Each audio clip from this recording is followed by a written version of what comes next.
तीन चीज़ों को हमेशा छुपा कर रखना चाहिए: दौलत, औरत और जायदाद। किसी औरत के अच्छे या बुरे होने का अंदाज़ा उसकी औलाद की तरबियत से लगाओ। जिस बंदे ने किसी औरत से इस वास्ते शादी की कि वो बहुत ही खूबसूरत और हसीन है, तो याद रखो वो ज़लीलो ख्वार ज़रूर होगा।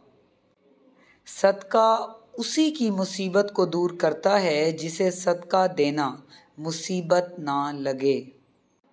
नादानी ये है कि इंसान एक ही गड्ढे में बार बार गिरता रहे और नसीहत ना थामे।